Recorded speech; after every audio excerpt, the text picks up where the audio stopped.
আসসালামু আলাইকুম গাইস, কেমন আছেন? আশা করি সবাই ভালো আছেন। তো আজকে আমরা এক জায়গায় ঘুরতে আসছিলাম। এই জায়গায় দেখছি পাশে এক ভাই মোবাইলে অনেকক্ষণ যাবত কথা বলতেছে। উনি কার সাথে কথা বলতেছে বা কি আসল বিষয়ে উনি কি রিলেশন করে বা কি উনি সিঙ্গেল, আমরা এটা জানতে চাচ্ছি ওনার কাছে। দেখেন সবাই চলুন।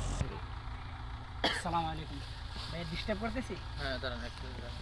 জি, হ্যাঁ, বলেন। ভালো আছেন ভাইয়া? আলহামদুলিল্লাহ, নাম তাআলা কি ভালো আপনার? আছে। আমার নাম হাসান জামিল। মাশাআল্লাহ। এখানে কি করতেছেন, মানে আপনার পরিচয়, এই জায়গায় বাসা কোন জায়গায় বা কি আসলে সেই জায়গায় কি করতেছেন, কার সাথে দেখা করতে আসছেন বা কি? না, আমার বাসা গৌরীপুরে। আমি মাহফিলে আসছিলাম। জি।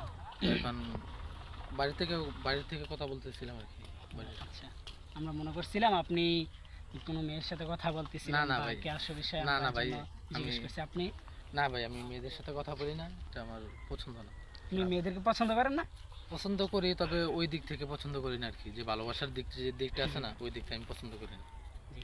আপনি কি সিঙ্গেল? হ্যাঁ, আমি সিঙ্গেল। সত্য? হ্যাঁ। এখনকার ছেলেদের তো মুখে বলা হয় সিঙ্গেল, কিন্তু ওরা দেখা যায় গোপনে 3-4টা রিলেশন করে। না, আমি ওরকম না। কিন্তু আমরা যদিও অন্যরকম ভাবেন, আমি ওইরকম না। জি। বর্তমান ভালোবাসা সম্পর্কে আপনার কি ধারণা? আমার ভালোবাসা সম্পর্কে এতটুকু জানা যে ভালোবাসা একটা ভালো সুন্দর জিনিস। শব্দটা অনেক সুন্দর। ভালোবাসা একমাত্র সুন্দর যদি আল্লাহ এবং তার রাসূলের জন্য হয়।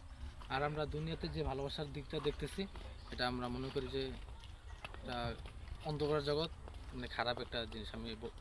কি বলবো, হরমোনের উত্তেজনা এক কথায়। জি গাইস, আপনারা তখন দেখছিলেন এক ভাইয়ের সাথে আমরা কথা বলছি। উনি ভালোবাসা সম্পর্কে আমাদেরকে কিছু দিক নির্দেশনা দিয়েছে। মাশাআল্লাহ, ভাইটা অনেক ভালো হয়তো বা উনি এই জমানায় এসে এখনও রিলেশন করে নাই, কোনো মেয়েদের সাথে কোনো মেয়েদের হাত ধরে নাই বা কোনো মেয়ের সাথে চলাফেরা করে নাই। আশা করি সবাই ভালো আছেন, ভালো থাকবেন। আসসালামু আলাইকুম।